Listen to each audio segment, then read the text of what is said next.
কথাগুলো অত্যন্ত দিল দিয়ে বুঝবেন।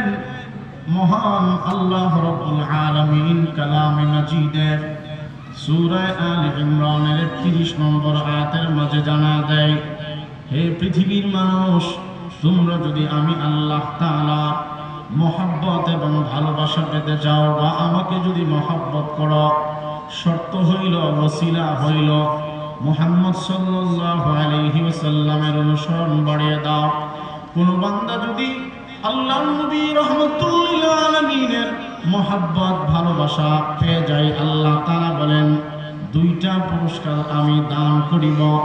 এক নম্বর, ইউহিব্বুকুমুল্লাহ, আমি আল্লাহ তাআলা আমার ওই বান্দা বান্দিকে ভালোবাসব।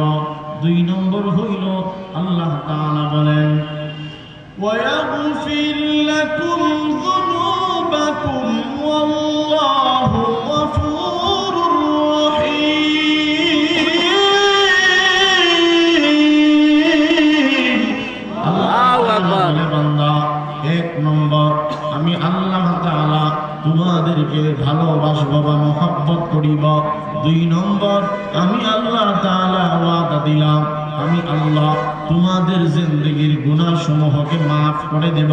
তাহলে আসুন ভাই, আল্লাহর রাসূলকে ভালোবাসলে আল্লাহ আমাদেরকে ভালোবাসবে।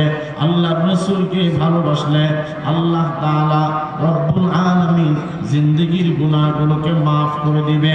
কোন নবীর ভালোবাসার কথা, কোন নবীর অনুসরণের কথা আল্লাহ তাআলা আমাদেরকে বলে দিয়েছেন। যেই নবীর ব্যাপারে আল্লাহ তাআলা বলেন, আমার মাহবুব নবীকে আমি আল্লাহ সর্বোচ্চ সুন্দর যদি পৃথিবীতে পাঠিয়েছি, ওনার মতো সুন্দর কাউকে আমি আল্লাহ তাআলা বানাই নাই।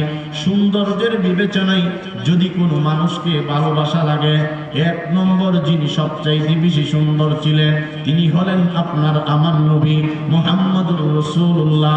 জবান ছেড়ে বলেন সবাই সাল্লাল্লাহু আলাইহি ওয়াসাল্লাম। আমার নবীর মতো সুন্দর আল্লাহ তাআলা কোন নবীকে বানাই না। আম্মাজান আয়েশা সিদ্দিকা রাদিয়াল্লাহু আনহা বলে, আকাশের একটা সূর্য আছে, যেই সূর্য প্রতিদিন ফজরের নামাজের পরে আকাশের পূর্ব দিগন্তে উদিত হয়।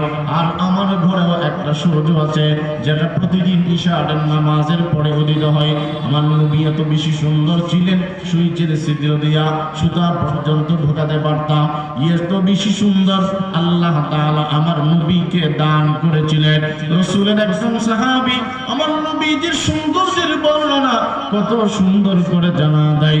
ও পৃথিবীর মানুষ, আমার নবীকে ওয়া আহসানু